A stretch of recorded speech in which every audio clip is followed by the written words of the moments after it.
نحمده ونصلي ونسلم على رسوله الكريم أما بعد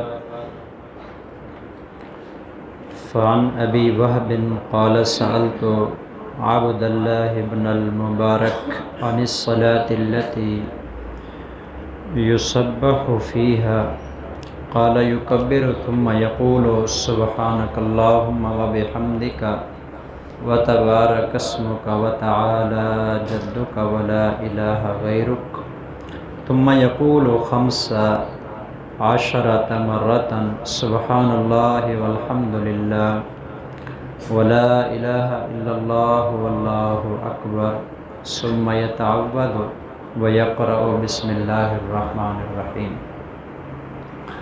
محترم سامعین گرامی قدر، کل کے سبق میں بھی صلاۃ التسبیح کی فضیلت اور اس کے پڑھنے کا طریقہ بیان کیا گیا تھا۔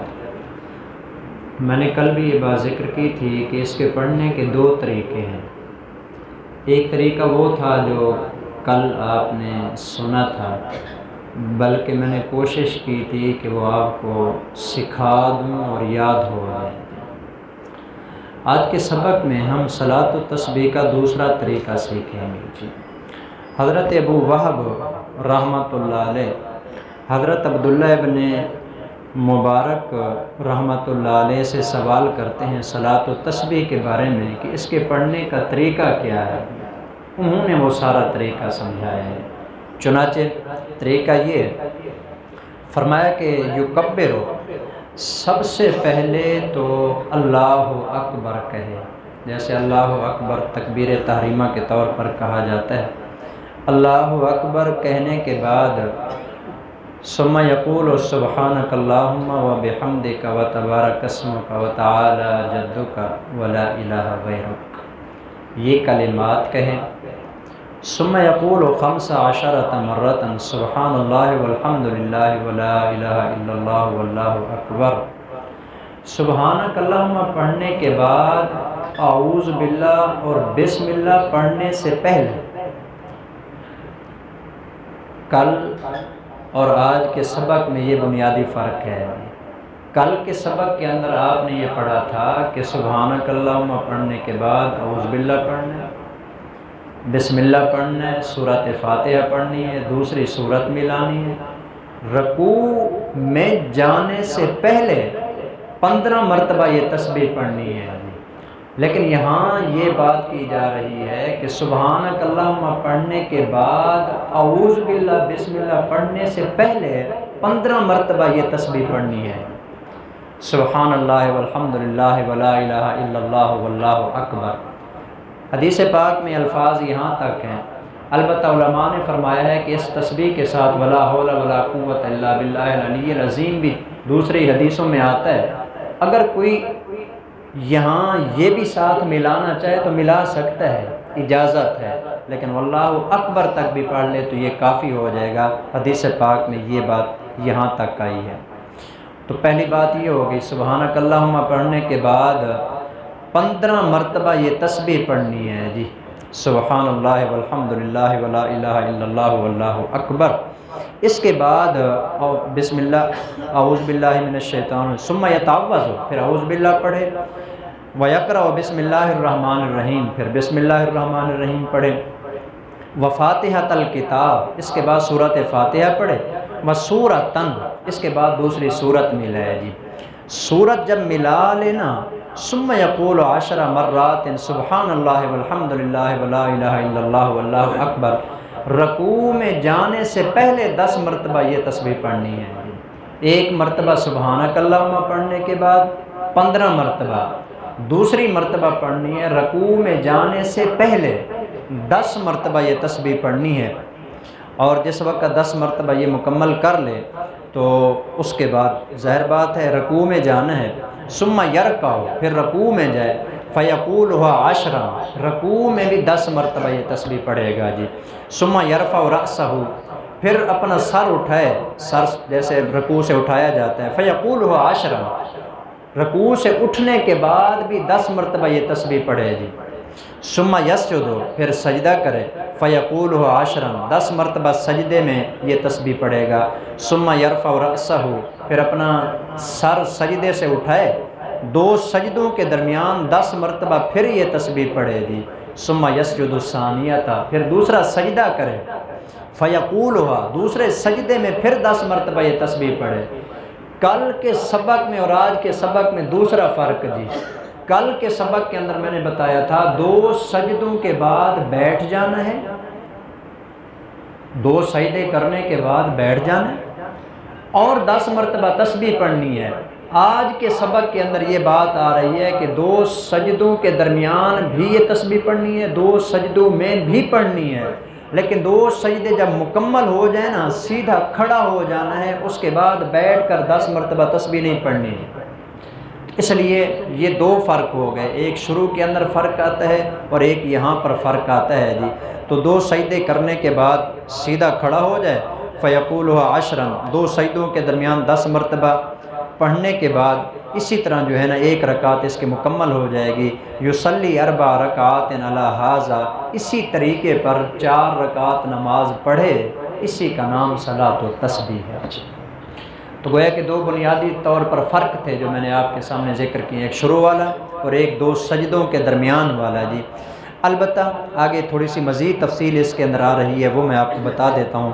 فذلک 75 تسبیحۃ فی کل رکعۃ، یہ کل 75 تسبیحات ہو جائیں گی ایک رکعت کے اندر جی۔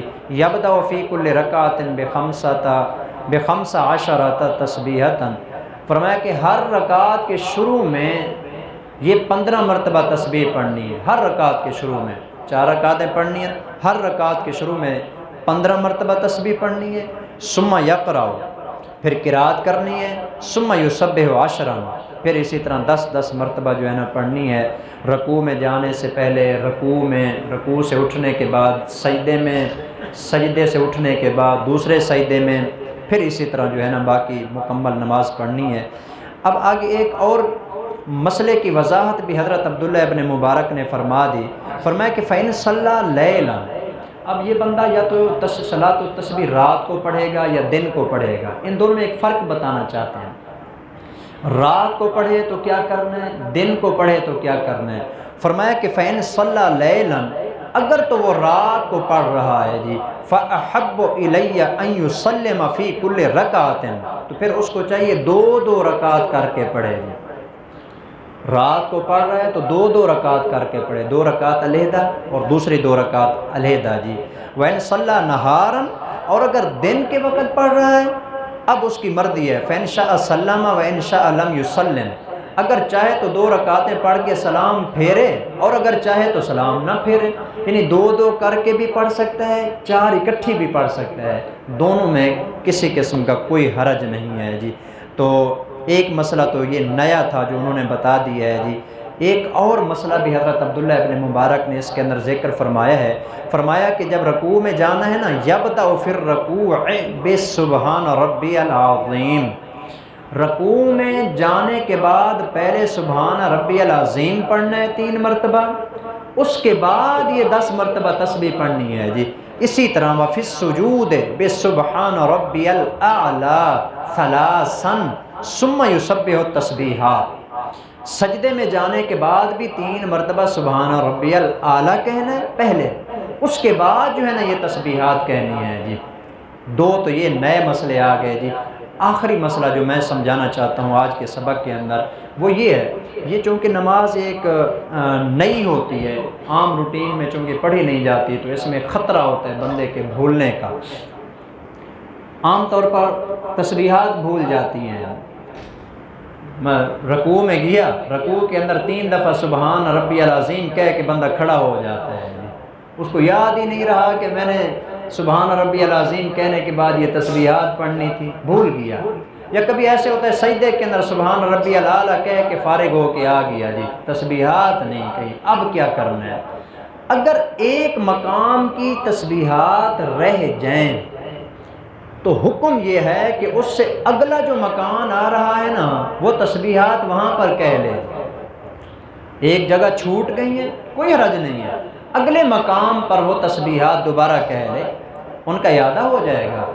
البتہ بہت اہم باریکی ہے، اگر آپ سمجھ سکتے ہیں تو اس کو بھی سمجھنے کی کوشش کیجئے۔ اگر کوئی ایسا مقام ہے کہ جہاں پر وہ تسبیحات نہیں کہی جا سکتی جی، اس کے لیے آپ کو ایک اور مسئلہ سمجھنا پڑے گا۔ عام قانون شریعت کا یہ ہے کہ جو رکوع ہے نا، رکوع، پھر رکوع سے جو کھڑا ہوا جاتا ہے، رکوع جو ہے یہ ذرا بڑا ہونا چاہیے۔ جتنی دیر رکوع میں گزاری ہے نا، کھڑے ہو کر اتنا زیادہ ٹائم نہیں لگا سکتا بندہ۔ جو قومہ ہوتا ہے اس کے اندر رکوع سے زیادہ ٹائم لگانا یہ مکروہ ہے جی۔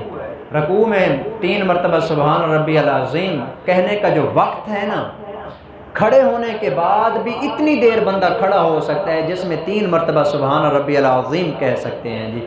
اگر قومے کے اندر زیادہ دیر ٹھہرا رہا جی، 3 مرتبہ سبحان ربی العظیم کہنے سے بھی زیادہ مقدار میں کھڑا ہو گیا، تو یہ بات مکروہ ہے جی، ناجائز ہو جائے گی۔ اس لیے اگر کسی آدمی کی رکوع والی تسبیحات رہ گئی ہیں، اب اگر کھڑے ہو کہ یہ تسبیحات کرے گا تو کھڑے ہونے کے بعد 10 تسبیحیں تو ویسے ہی کہنی تھی اس نے، 10 رکوع والی بھی اگر کہہ دے گا، رکوع ہو جائے گا چھوٹا سا، سبحان ربی العظیم سبحان ربی العظیم سبحان ربی العظیم کھڑا ہو گیا، 4-5 سیکنڈ اس نے لگا دیے رکوع میں۔ اب جس وقت 20 مرتبہ اکٹھی تسبیح کھڑے ہو کے کہے گا نا، اس کا کھڑا ہونا رکوع سے زیادہ لمبا ہو جائے گا، یہ جائز نہیں ہے۔ اب کیا کرنا پڑے گا؟ اب اس کے لیے حکم یہ ہوگا کہ اس سے اگلا جو رکن آ رہا ہے نا، اس کے اندر اس کو ادا کرے جی۔ مثلا سجدہ ہے جی، یہ جو تسبیحات رکوع میں رہ گئی ہیں نا، یہ رکوع والی تسبیحات جو ہیں یہ سجدے کے اندر جا کے ادا کرنی ہے۔ یہی حکم سجدے کا بھی ہے۔ سجدہ اور 2 سجدوں کے درمیان جو بیٹھنے کا فاصلہ ہے، 2 سجدوں کے درمیان بیٹھنا یہ سجدے سے زیادہ لمبا نہیں ہونا چاہیے جی۔ اس لیے اگر سجدے کی تسبیحات رہ گئی ہیں نا، تو 2 سجدوں کے درمیان جو بیٹھنا ہے اس میں ادا نہ کرے، نہیں تو 2 سجدوں کے درمیان والی تسبیحات کا وقت زیادہ ہو جائے گا، سجدہ چھوٹا ہو جائے گا، تو یہ ناجائز ہوگا۔ اس لیے پھر حکم یہ ہوگا کہ ایک سجدے کی اگر رہ گئی ہیں تو اس کو چاہیے کہ اگلے سجدے میں جا کے ان کو ادا کرے جی، تاکہ جو ہے نا یہ برابر ہو جائے۔ سجدہ جتنا مرضی ہے بندہ لمبا کر سکتا ہے۔ تمہارا یہ ایک بہت باریک چھوٹا سا فرق تھا جو میں نے کہا کہ یہ بھی آپ کو بتا دیا جائے۔ یہ ایک طریقہ ہے، 2 طریقے تھے، ایک کل طریقہ گزرا ہے، ایک طریقہ آج گزرا ہے۔ بعض علماء کہتے ہیں پہلے طریقے پر تسبیح پڑھنی چاہیے، دوسرے بعض علماء فرماتے ہیں نہیں، یہ جو طریقہ آج پڑھا ہے نا اس کے مطابق تسبیح پڑھنی چاہیے۔ لیکن میرا خیال یہ ہے، بعض علماء نے یہی کہا ہے جی دونوں طریقوں پر پڑھنی چاہیے۔ دن کے وقت ایک طریقے سے پڑھ لیں، رات کو دوسرے طریقے سے پڑھ لیں، تاکہ حضور کی دونوں باتوں کے اوپر عمل ہو جائے۔ اللہ ہم سب کو عمل کرنے کی توفیق عطا فرمائے۔ ہاں جی،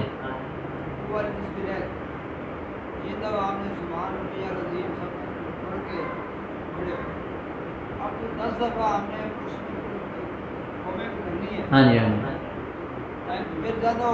ٹائم زیادہ ہو گیا، لیکن اگر اس میں قضا کریں گے تو اور زیادہ ہو جائے گا۔ اس اور زیادہ سے بچنے کے لیے حکم یہ ہے کہ آگے سجدے کے اندر جا کے اس کو ادا کریں۔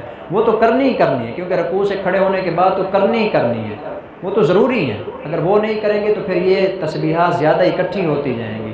ان کو اپنی جگہ پر کریں، جو قضا ہو گئی ہیں نا ان کو جا کے اگلے رکن کے اندر ادا